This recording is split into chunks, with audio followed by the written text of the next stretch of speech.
嗨，大家好，我是躺平叔。今天是2026年6月16号，这一期咱们聊一聊5月份的社零数据。6月16号，国家统计局公布了5月份社会消费品零售数据。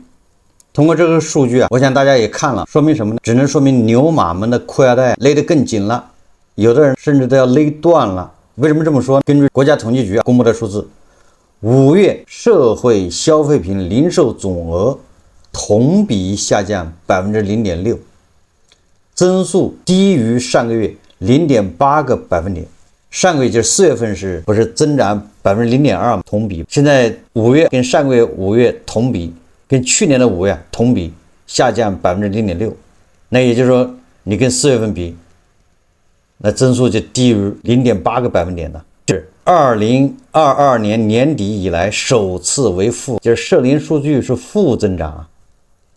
负增长什么意思啊？大家都不消费呗，勒紧裤腰带。所以我说裤腰带都要勒断了。我记得前几天咱们节目说过的吧，我认为5月份的社零数据很有可能是负的，因为种种迹象表明5·1出行的人数增加，但是人均消费再次下降，只有110多块钱，说明什么？说明这个不是消费降级，这是消费熄火。财新网报道，他说5月社零同比增速疫情后首次转负增长，服务和商品消费分化加剧。2020年5月，消费品以旧换新力度退坡，及此前透支效应继续显现，叠加国际金价下跌，房地产持续低迷，影响相关消费。商品消费增长连续第2个月放缓，与服务消费增速差距拉大，其中不包含汽车的消费品零售额同比增速下降 0.7个百分点至 1.1%， 也就是那言下之意就是如果不算汽车，那可能还稍微好点，那就是汽车它拖累了5月份的社零数据，因为汽车的下降更厉害。前几天咱们也做了个节目是吧？进入5月份，那无论是柴油车燃油车还是新能源汽车都是2位数的下降。财新网他说，从更能体现趋势的季调后环比看，5月社会消费品零售总额下降 0.38%， 这个咱也不知道什么意思，下降好像不多是吧？只有 0.38%， 但是财新网说了，这是连续3个月为负，连续3个月下降，降幅收窄 0.17个百分点，显示春节假期后消费增长持续乏力。从春节到现在，消费一直起不来，越来越差，月是负增长，一个月比一个月差。那这是政府的有关部门统计局公布的数字，财新网的解读，这个不是谁唱空，看这发口罩好像也解决不了问题。5月社会消费品零售总额表现低于市场预期。财新近日对11家国内外机构的调查显示，经济学家对5月社零总额同比增速预测均值为0，预测区间为负的 1% 到 0.8%， 也就是乐观的是要增长 0.8%， 悲观的是要下降 1%， 但是好像比这个悲观的还要悲观。事实上，按消费类型分，商品零售连续2个月下降，5月降幅扩大 0.6个百分点至 0.7%， 为疫情后首次下降。餐饮收入增速放缓幅度更大，达到 1.6个百分点，但仍同比增长 0.6%， 或受5·1小长假叠加部分城市首个春假的支撑。实际上餐饮业多惨，咱就对吧？这里就不多说了。很多搞餐饮的 UP 主自媒体，那你天天都有节目，大家可以去看，什么勇哥什么狗哥，那简直是惨得一塌糊涂。当然了，你也可以不通过自媒体社交平台，你就观察自己身边的，你家门口的，你家楼下的那些小餐馆变化，实际上大家心里都有答案，自己也多观察。整体来看，服务消费表现仍好于商品消费，二者差距呈扩大态势。1到5月，服务零售额同比增长 5.4%， 同比增长 5.4%， 增速低于前值 0.2个百分点，高于同期商品零售增速 4.2个百分点。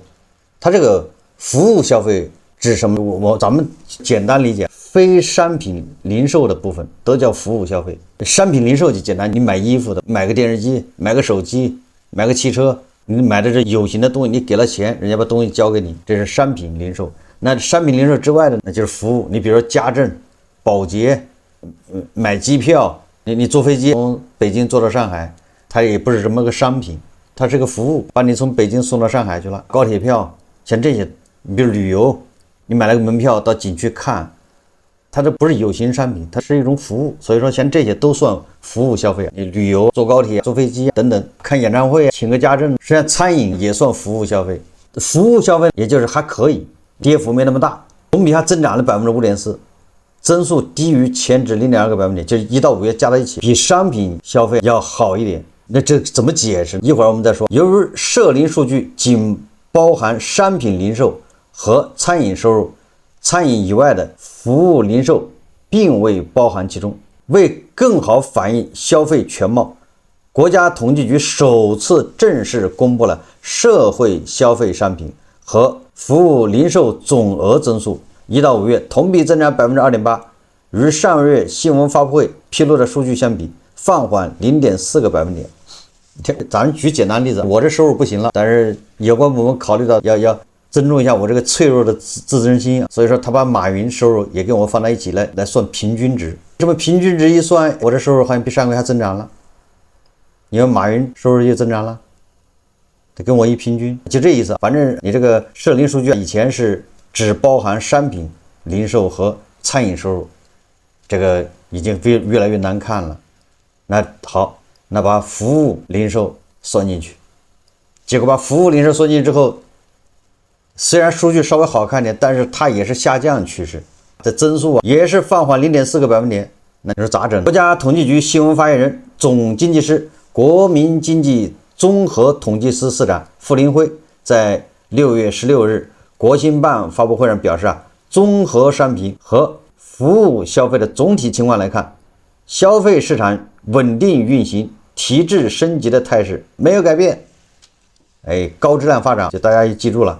随着中国发展阶段的变化，消费场景日益丰富，服务消费的需求在加速释放，日益成为消费增长的重要力量。这种变化实际上是经济发展规律所决定的，也是消费升级的重要体现。对于5月商品零售额同比下降，傅林辉称主要原因，你既然下降了，你还得找原因。官方给出的原因是2025年同期因大规模以旧换新政策实施和网上618大促导致基数比较高，也就是去年主要是咱们的以旧换新力度比较大，去年618你搞得太狠了，也就是基数搞得比较大，所以今年一比就显得下降了。也有部分地区高温多雨，影响居民线下消费。反正这个理由咱们这儿是能说得过去的，但是在俄罗斯是不行的。俄罗斯央行他们经济官员开会说，为什么一季度经济下滑呀？没有达到预期。普京问他们就说了，一季度因为有新年假期，一季度比往年更冷等等。但是普京是不能接受的，普京说你不能把经济下降归结为老天爷，归结为少几天劳动日。而咱们这儿就是部分地区高温多雨影响消费。5月以旧换新相关耐用消费品中，除了通讯器材类消费同比增长 0.7%， 低于上月 5.5个百分点，其余品类同比均下降。其中家用电器和音响器材降幅扩大至 15.6%。 家用电器、音响器材这玩意还是受房地产影响。说实话，你买新房了，搬新家了，可能需要这些东西。家具类消费、文化用办公用品类消费降幅收窄。新能源汽车购置税从免征转为减半征收，影响持续显现。汽车类消费降幅扩大 0.8个百分点至 16.1%， 也就是汽车类的消费居然下降了 16.1%。 这是国家统计局给的数字，5月份也太狠了。你这么降，这不就有点2021年房地产的意思了吗？这房子卖不掉嘛，开始卖不动了，那后面出现啥大家都知道了。你看现在汽车卖不动了，5月份下降 16.1%， 6月份你看这么下降，咱们汽车厂商都是开足马力生产，那怎么弄？细思恐极。受国际金价下降影响，此前快速增长的金银珠宝类消费继续下降。5月降幅为 8.9%， 这个都好说啊，因为金价下降了，好像现在金价只有900多了是吧？以前1200多、1300、1400，那下降了，加上越降买的人还越少，所以黄金消费就少了，较上月收窄12.4个百分点。这个黄金倒能理解，因为它越降，好多人越不买；越涨，好多人去排队去买。降了他不买，价格也便宜了，买的还少了，但是这消费就少了。财经网说，房地产持续低迷，建筑及装潢材料类消费降幅收窄 0.2个百分点至 13.6%。这个说法我有点不认可。3月、4月、5月，咱们媒体、官方、经济学家、专家还有房地产中介都说房地产是小阳春，火热啊，创了历年新高啊，火的不要不要的。怎么到这儿又说房地产持续低迷了呢？这个不对啊！我觉得撒一个谎说要10个谎去圆，你在一个地方撒了一个谎，你在别的地方你不圆它，那又说不过去了，掩盖不了了。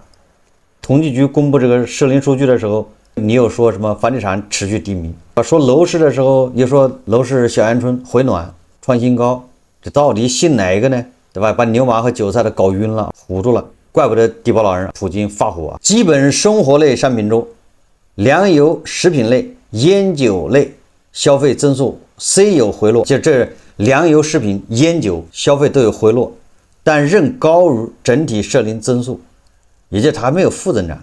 我认为这样回落了，但是还没有整体社零下降0.8那个是吧？还没有到那个程度。出行相关消费中，5月服装鞋帽消费同比增速微升 0.2个百分点，5月份服装这类的还微升，那说不定是不是跟这个618有关系，或者跟换季是吧？还微增 0.2个百分点至 3.8%。石油及制品类消费降幅收窄至 3.2%。什么原因？国家统计局人家定论了官方的说法。傅林辉称，随着消费理念的转变，居民对消费品的关注更多的从有没有向好不好转变，品质消费的需求在不断扩大，居民在选择基本生活品时更加注重质量和体验。1到5月，限额以上单位的吃类、穿类和日用品类的零售额分别增长 8.4%、7.2% 和 4.6%， 都明显快于全部商品零售额的增速。但这个我觉得他解释，他说我们现在已经生活水平提高了，我们已经从有没有向好不好方向转变，我们宁愿吃好的，也不愿意去吃那些差的。也就是说，我宁愿饿肚子，我也吃好的，明白什么意思吗？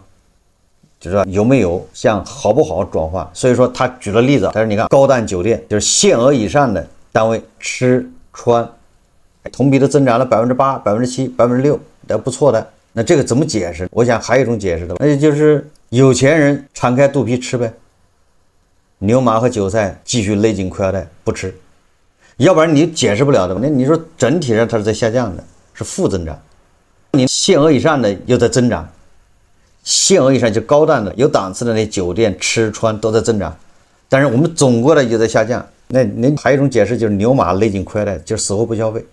但是你有钱人玩命的造，你整个的消费还是起不来，高档的稍微起来一点，只能这么理解啊。如果我们大家都是按正常的消费，跟4月一样，有钱人跑去高档消费更增加了，都多了，那我们的社零肯定是好看了。有钱人消费多了，但是我们整个的消费还少了，那只能说明那些牛马韭菜浪费，拒绝消费，勒紧裤腰带。当然了，这个傅林辉的说法他也解释不了淄博烧烤为什么火，天水麻辣烫为什么火，难道是有没有向好不好转变吗？淄博烧烤、天水麻辣烫那是低消的代表。傅林辉也承认说，居民的消费能力和意愿还有待进一步增强。这说了，似乎对吧？这说到核心了，居民的消费能力和意愿有待进一步增强，一些领域的市场供给也还不能完全满足消费升级的需求。对此，要深入实施提振消费的专项行动，多措并举，促进居民的就业增收，不断创新消费场景，优化消费环境，更好地释放消费潜力，改善人民的生活。这是统计局官方的解释。但是首先我们5月份的社零是负增长，是疫情2022年年底以来第一次中国开始负增长了，也就是现在居然跟疫情时候一样。疫情的时候你是想消费，你不能出门，你网购你买不着，没人送，消费负增长咱们能理解。现在你有没有被封禁？为什么消费还负增长？那有人就说了，那是不是大家都失业的原因，都没钱了是吧？收入低失业吗？这个好像也不是，还是统计局公布的6月16号统计局公布我们的就业形势总体稳定，城镇调查失业率下降，也就是失业率是下降的。所以说失业率下降，你说你这收入比4月份差，你这说不过去，因为失业率下降了，也就就业的人多了，那收入总体上应该是好了。1到5月份全国城镇调查失业率平均值为 5.2%， 5月份全国城镇调查失业率为 5.1%， 比上月下降 0.1个百分点，失业率还下降 0.1个百分点。本地户籍劳动力调查失业率为 5.2%， 外来户籍劳动力调查失业率为 4.9%， 其中外来农业户籍劳动力调查失业率为 4.9%， 31个大城市城镇调查失业率为 5.1%， 比上月下降 0.1个百分点。全国企业就业人员周平均工作时间为 48.2个小时，失业率没问题，咱们就业是稳中向好。那就业稳中向好，为什么社零数字是负增长？大家给解释一下，哪儿出了问题？为什么大家都不消费了，勒紧裤腰带？官方解释是我们想买更好的东西，消费升级，但是市场也提供不了，所以我们就不消费，大概这意思。这么解释好像是不是受小米影响？小米的车质量好，20多万，一上市我记得苏7是吧，一下就定去几十万辆。我当时做节目就说，充分说明咱们是有消费能力的，只是你提供不了合适的产品，所以导致大家都去抢。你只要有合适的产品，那马上大家就消费潜力就激发了。那你说20多万的车，半个小时订了多少万辆？什么概念？如果我们有更多的小米这样的企业，那我们何愁消费上不来？一个月发布2款新车型，恰恰说明，但是我们的车很多，对不对？这个官方解释，你看我们新能源汽车厂商也很多，每月出几十款车型，但是你这车型都不好，只是解决了有没有，没有解决好不好。所以说汽车消费大幅度下滑。你得生产好车，官方认为大家是有钱，想买好的没有，你们生产了太多的那些不好的低质量的，所以人家不买。何不是肉糜，大概这个意思。所以这有些数据就害怕你把它串到一起看。社零数据在下降，大家勒紧裤腰带，但是居民存款连续2个月下降。你看勒紧裤腰带不花钱，你也不往银行存，对吧？存款下降了吗？是不是连续2个月下降？这是为啥？细思恐极，对吧？官方解释，大家勒紧裤腰带，把钱不往银行存，去炒股了。这么一解释似乎也合理了，很多股民就勒紧裤腰带，他这中午不吃晚上不吃，对不对？消费降级，一杯奶茶都不愿意喝，但是加仓很坚决，10万块钱加仓，1万块钱加仓，但是你让他加一杯奶茶，不好意思，不行。你说让他点个拉面，上面加个鸡蛋，不行，加鸡蛋不行，加仓可以，勒紧裤腰带。你这么一解释好像也行，对不对？大家勒紧裤腰带不去存款，存款减少，连续2个月减少，勒紧裤腰带导致社零数据下降，钱干啥去了？炒股去了。勒紧裤腰带炒股，如果真的是勒紧裤腰带炒股，那我想既不利于身体健康，也不利于经济健康啊，这反而不是好事。你该炒，该吃，该消费。炒股的目的是让你消费，不是让你勒紧裤腰带攒钱去炒股啊，那不是本末倒置吗？还有一种解释就是牛马收入下降了，没钱消费，勒裤腰带，减少消费不是降级，是消费熄火，就这么节约，他也没钱存银行了，所以银行的这个存款连续几个月下滑。那如果是这种现象呢，那就非常惨了。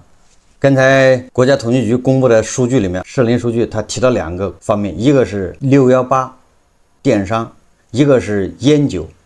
所以我们正好在网上看到2个自媒体写的，一个叫2025年全国32万家烟酒店倒闭，日均近900家门店彻底退场，现在的实体店已经难以为继。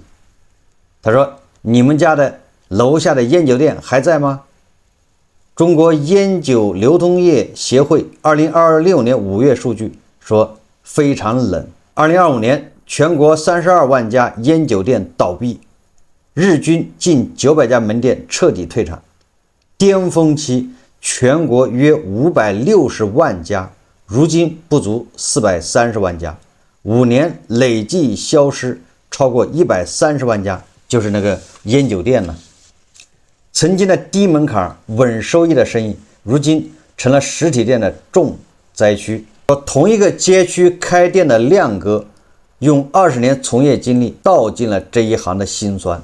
亮哥今年48岁，2006年在我们这条街叫4线城市的老社区街角开了第一家烟酒店，那时候生意正好，烟养店，酒赚钱，日子过得滋润。巅峰时他在市中心开了2家店，雇着5个员工，开奔驰，跑团购应酬，是旁人羡慕的老板。以前逢年过节公司团购，单位福利不断，一单就能顶普通小店几个月的收入。那时候高端白酒和硬通货香烟根本不愁卖。转折从几年前开始，禁酒令如公务接待新规落地，政企团购断崖式下滑，几乎归零。亮哥营收直接也被砍掉60%，以前团购占70%，现在基本为零。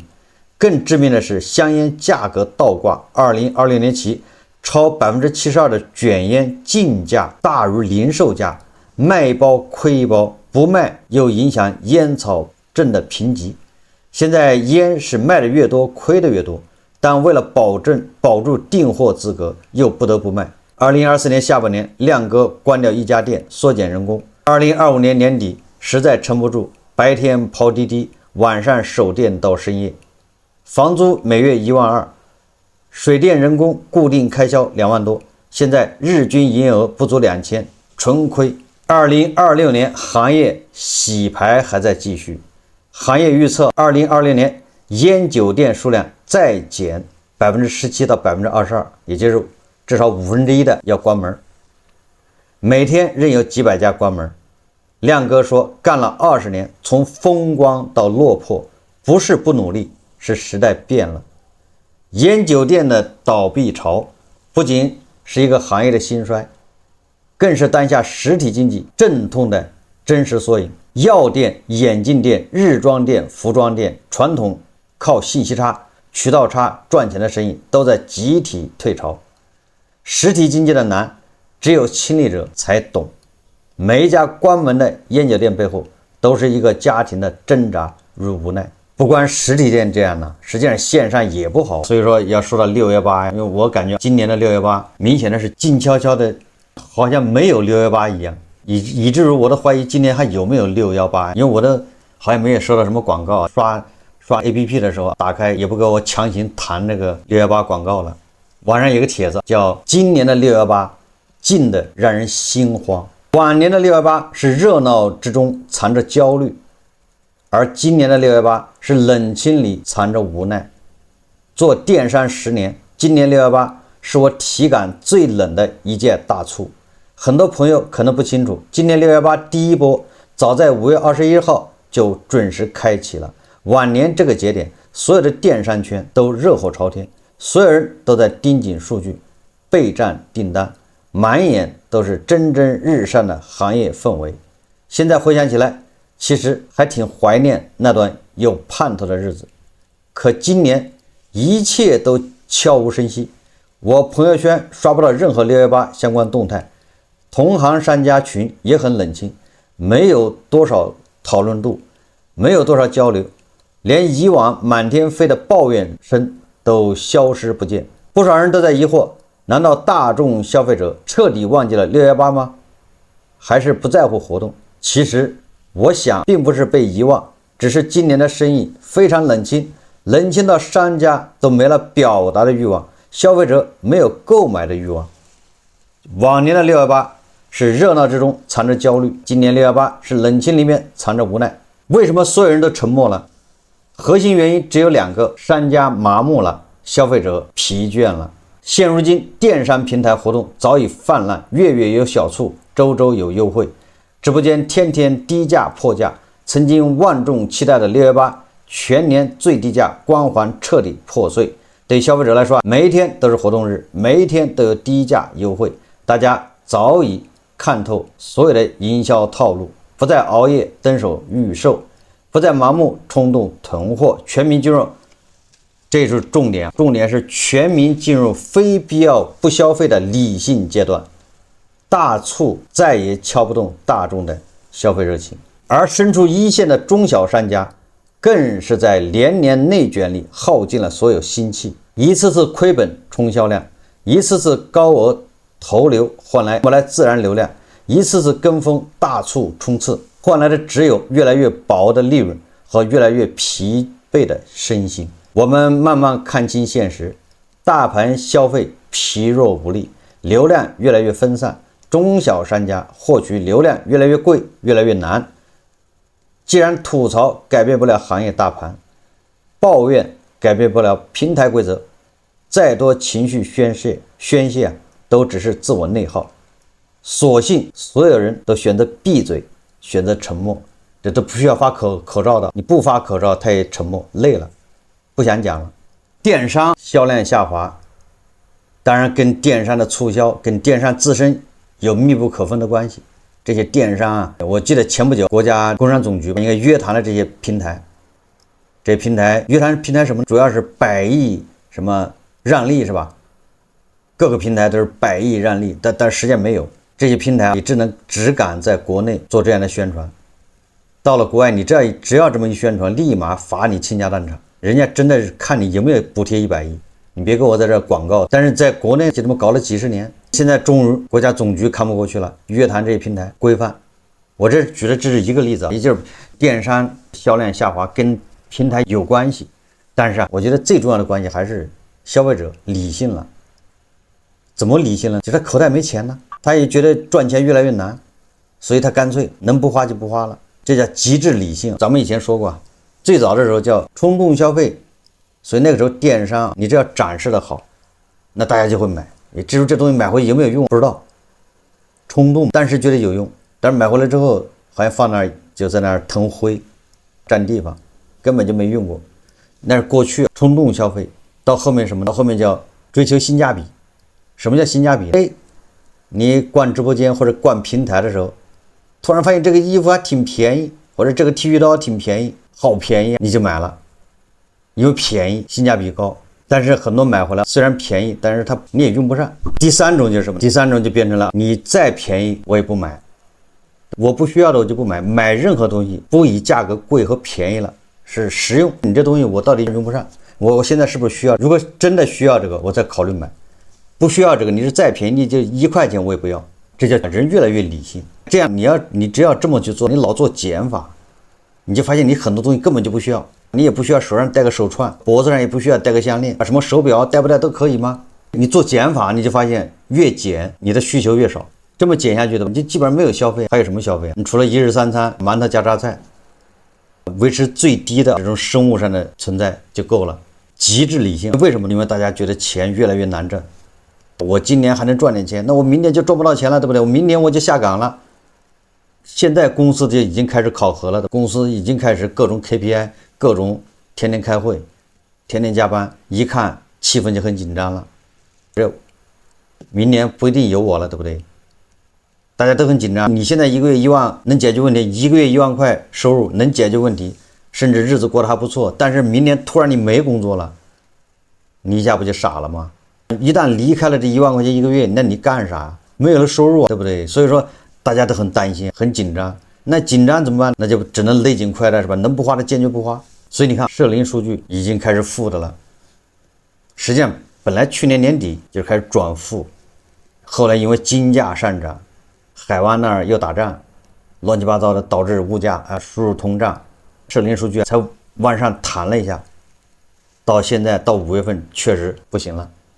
继续下降，因为什么？大家勒紧裤腰带的速度越来越快，勒得越来越狠，所以你即便你是输入通胀，那也不行了。你扛不住消费熄火，人不买。你看那个汽油是涨了价，汽油从2月28号到现在肯定是涨了不少，涨了几次，现在虽然在降，但是你涨价，我这5个月我就加了1次油，而且我好像只加了300块，也就是你这涨价对我来说影响很少啊，没有多赚我几块钱，相反我消费还少了，我一共只加了300块，就不开车，这玩意儿消费就是开车这块消费就是清零了。最后我想说的是什么？在这种环境下，你想想大家都在勒紧裤腰带，能不花钱就不花钱，已经这个东西一旦形成了，你很难改变。就是说，你说出个政策，写篇文章号召一下，开个会，给大家鼓气，大家就能消费，这个很难。所以一旦这个局面形成，它就会很难以人的意志为转移，它就会形成一个惯性。即便你要改变它，你不是说立马就能向上，它也得很长时间的下滑，最后才能止住，完了之后才能有可能往上走。所以在这个过程中，这就是通缩，你干什么你都赔钱。大家一定要记住了，这个时候就千万不要做任何想法，什么实体投资、加盟奶茶店、加盟咖啡店、什么火锅店、开餐馆、什么创业，大家都在勒紧裤腰带。你创业，你想赚谁的钱？一旦这个是负增长，但是我们的产能又那么多，那你说会出现什么情况？越来越多的厂家不赚钱，亏损。现在还输入性通胀 ，PPI 还在涨 ，PPI 在涨。PPI 涨就是输入通胀，采购原材料价格都在涨，但是你商品这块你不能涨，你涨了，你现在不涨，人家都不买了，你涨人更不买，不消费，那你说是不是有很多厂家效益下滑，甚至破产？厂家效益下滑破产，那他的员工要么工资下降，要么就是裁员回家，那牛马韭菜赚钱更难，赚钱更难，更要勒紧裤腰带，更不消费，你更多的厂家要关门，是不是恶性循环？所以说社零数据我们一定要关注，每个月都要看它有没有改变，有没有转好。社零数据如果连续向下，就已经说明问题，所以只能说好自为之。好，这期节目我们就聊到这里，感谢大家收看。如果喜欢我的节目，欢迎订阅转发，也可以在下面留言评论，谢谢大家。